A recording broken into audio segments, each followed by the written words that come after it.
Hi guys, we're back with the Skin I'm In. I'm about to go through chapter 13 with you.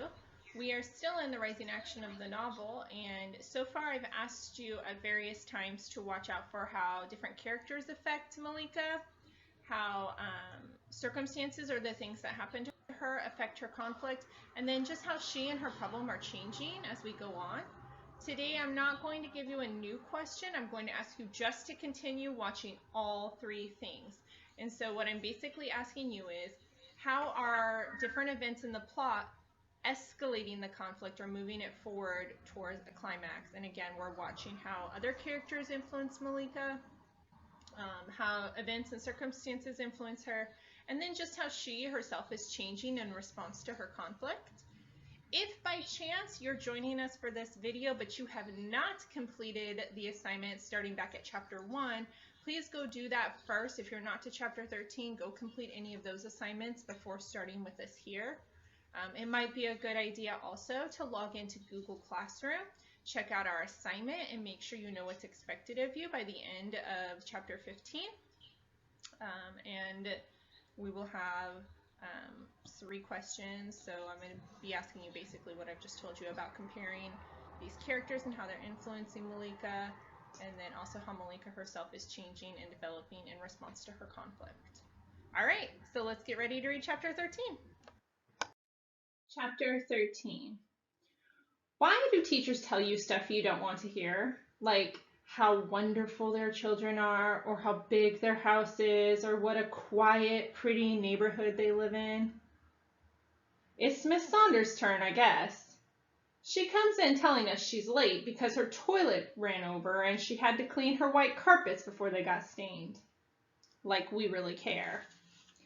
She presses her hands against her gray pinstriped pantsuit, then pulls the jacket sleeves down. No gold bracelet today. Just a watch on one arm and a thin gold necklace around her neck. Miss Saunders is a motion machine this morning. That just means she keeps moving around. She doesn't stop.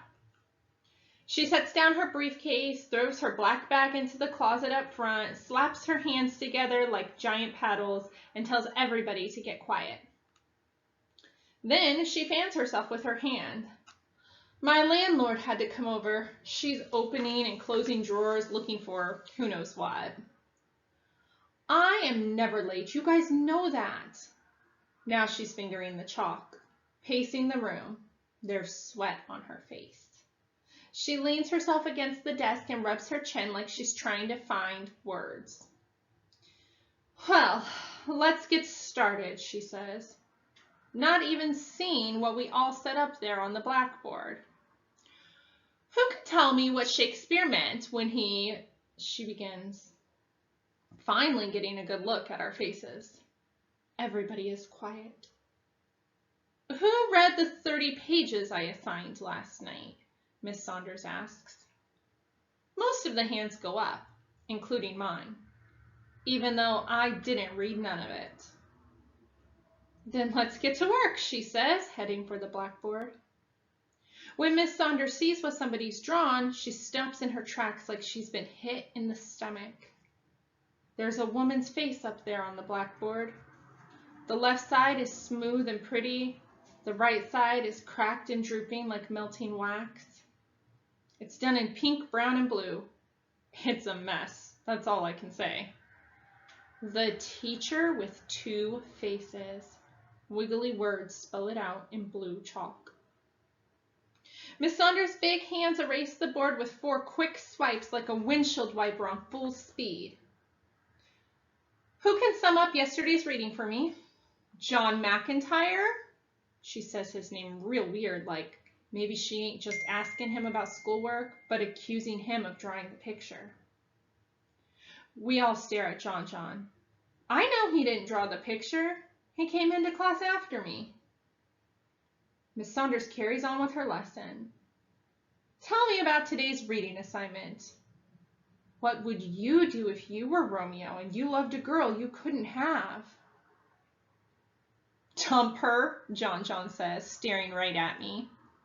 Why sweat it? There's plenty of girls out there.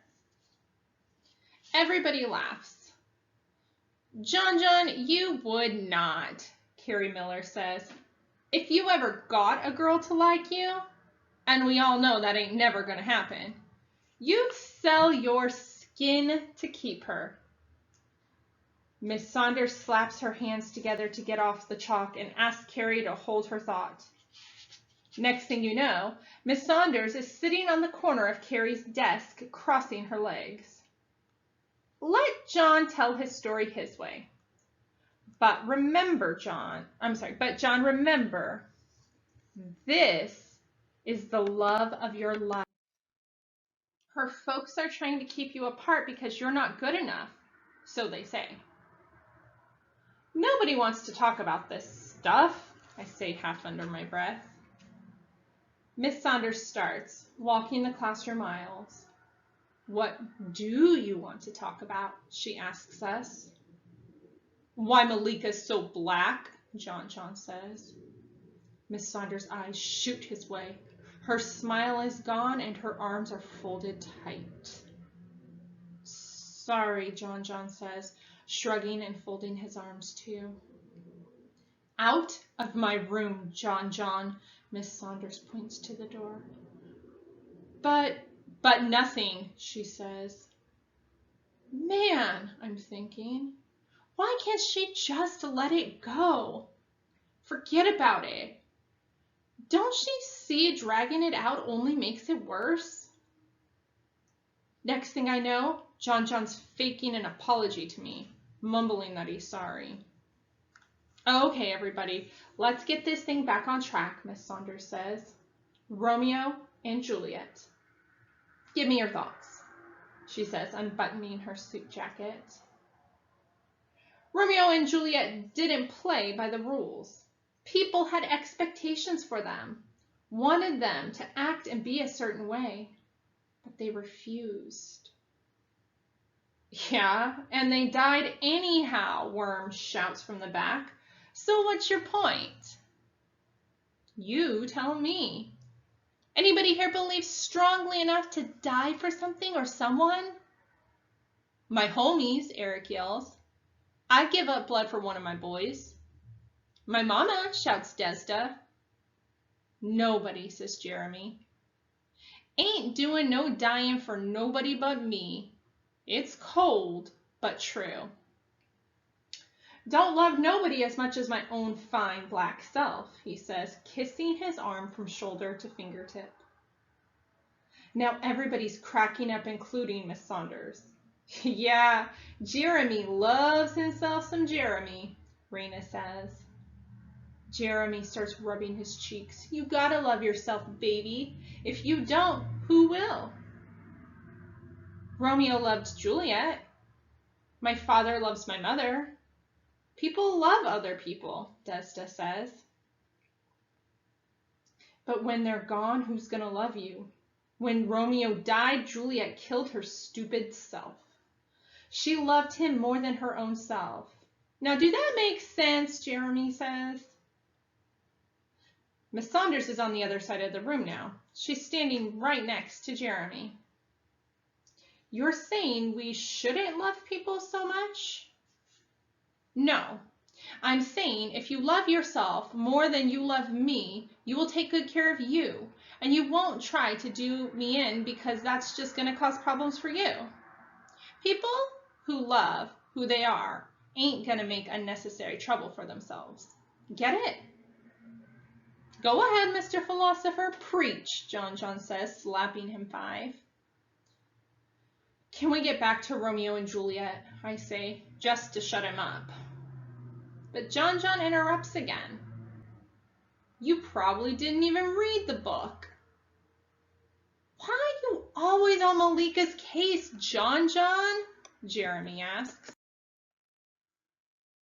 Shut up, John says. Make me, Jeremy says, getting out of his seat. I'm smiling big time. John is getting a taste of some of his own stuff. I like it. The period is almost over and you two ding-dongs are wasting time, Worm says. Everybody looks at Worm like he's crazy. Since when did he care about stuff like Romeo and Juliet? Be quiet and let somebody else talk, Carrie says. I wish somebody would kill themselves over me, Desda says. I'd kill myself if I had to kiss those crusty lips, John butts in. I mean, ain't that the most romantic thing in the world? Somebody who can't live without you, Desda goes on, ignoring John.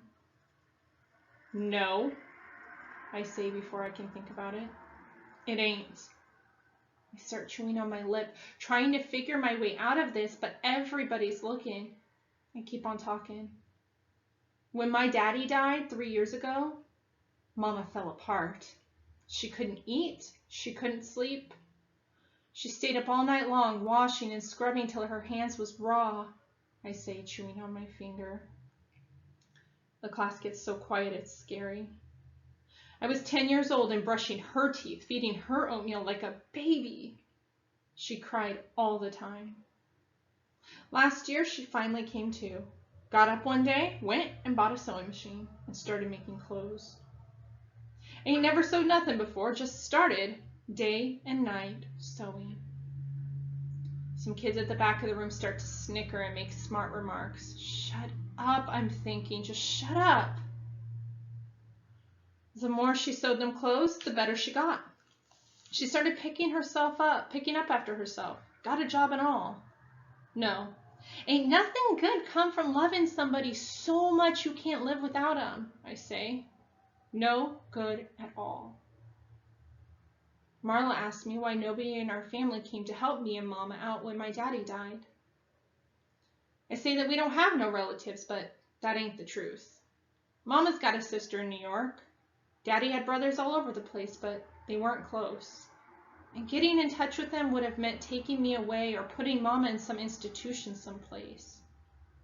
I wasn't having that. So we lived off Daddy's Social Security and savings. The classroom gets quiet again. Then the bell rings, busting up the silence like a fist through glass. So I'm seeing quite a bit of things happening here. The setting in this chapter is primarily in Miss Saunders' class. We know from the beginning that Malika's conflict is her low self-esteem and people teasing her. I definitely saw examples of that in this chapter. Hopefully you did as well, especially with John, who just won't seem to let up on her, and even kids making fun of her story about her dad dying in the back of the classroom. And Malika feels badly about sharing that story, even in herself, because she's telling herself to be quiet as she goes on. Remember, as the rising action goes on, we're watching this conflict and this character change. So I've asked you to check out how other characters affect our main character. And in this case, since it's happening in Miss Saunders' class, I want you to think about the other students and Miss Saunders, and then how circumstances affect our main character. We just learned a lot about Malika's life, including about the passing of her dad, how her mom dealt with it, and Malika's becoming responsible for all of this, and then how she herself is growing and changing. One major thing I want you to pick up on, if you didn't already, is this is the first time Malika has really been her truest self so far in the book. Throughout the book, we notice her trying to hide behind clothes. She's trying to hide behind other people like Char and the twins. And in this chapter, she starts sharing her truest story. And even though her self-esteem and the kids in the back of the room making fun of her makes her want to stop, she doesn't. She keeps telling her true story. And from that story, I also see that other people are starting to stick up for her, including Jeremy, who stands up to John for her and almost even fights him. The other thing is Miss Saunders is affecting her. All of this true story comes out in response to this story that they're studying in Miss Saunders' class about Romeo and Juliet, which, by the way, most of you probably haven't read Romeo and Juliet, and so I do apologize for spoiling that story for you. Good news, you're a little ahead in 9th grade when you'll probably read it. Okay, so when you go to Google Classroom, the very first question is going to be a double entry journal, and you're going to get that answer probably from our next chapter, which is chapter 15. But I'm sorry, 14. But from chapter 13, you can go ahead and start to answer how Miss Saunders' class is affecting Malika. You'll get more information, but now's a good time to go ahead and start that question. You also have a question about comparing and contrasting Char versus Miss Saunders and their effects on Malika. And you can start that question as well. Don't submit your answers just yet because, again, you do need chapter 14 to provide the double entry journal. And chapter 15 is going to give a lot more information on Char and Malika, as well as Miss Saunders' class and Miss Saunders' effect on Malika. Hopefully you're enjoying the story, and hopefully you're starting to see the little bits of changes happening with Malika and her conflict, and all of those are moving us forward into our climax, which will be a big changing point, a tipping point in the story for us. Please make sure that you are completing those assignments in Google Classroom. Make sure that you're doing something for you today as well and taking care of yourself. I miss you, and I hope that I get to see you again. Have a nice day, guys.